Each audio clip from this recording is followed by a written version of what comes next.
माघ मास महात्म्य 12वां अध्याय। यमदूत कहने लगा कि जो कोई प्रसंगवश भी एकादशी के व्रत को करता है वह दुखों को प्राप्त नहीं होता। मास की दोनों एकादशी भगवान पद्मनाभ के दिन हैं। जब तक मनुष्य इन दिनों में व्रत नहीं करता उसके शरीर में पाप बने रहते हैं। हजारों अश्वमेघ, सैकड़ों वाजपेयी यज्ञ एकादशी व्रत की 16वीं कला के बराबर भी नहीं है। एकादशी के दिन व्रत करने से 11 इंद्रियों से किए सब पाप नाश हो जाते हैं।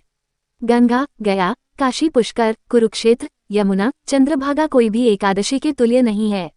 इस दिन व्रत करके मनुष्य अनायास है वैकुंठ लोक को प्राप्त होता है। एकादशी को व्रत और रात्रि को जागरण करने से माता पिता और स्त्री के कुल की 10-10 पीढ़ियां उद्धार पाती हैं और वो पीतांबरधारी होकर भगवान के निकट रहते हैं। बाल, युवा और वृद्ध सब तथा पापी भी व्रत करने से नरक में नहीं जाते। यमदूत कहता है कि है वैश्य, मैं सूक्ष्म में तुमसे नरक से बचने का धर्म कहता हूँ। मन और वचन से प्राणिमात्र का द्रोह न करना, इंद्रियों को वश में रखना, दान देना, भगवान की सेवा करना, नियमपूर्वक वर्णाश्रम धर्म का पालन करना, इन कर्मों के करने से मनुष्य नरक से बचा रहता है। स्वर्ग प्राप्त करने की इच्छा से मनुष्य गरीब भी हो तो भी जूता, छतरी, अन्न, धन, जल कुछ न कुछ दान देता रहे। दान देने वाला मनुष्य कभी यम की यातना को नहीं देखता तथा दीर्घायु और धनी होता है। बहुत कहने से ही क्या अधर्म से ही मनुष्य बुरी गति को प्राप्त होता है।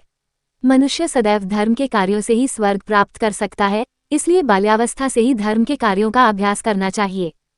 इति श्री पद्मपुराणांतर्गत द्वादशोऽध्यायः समाप्तः।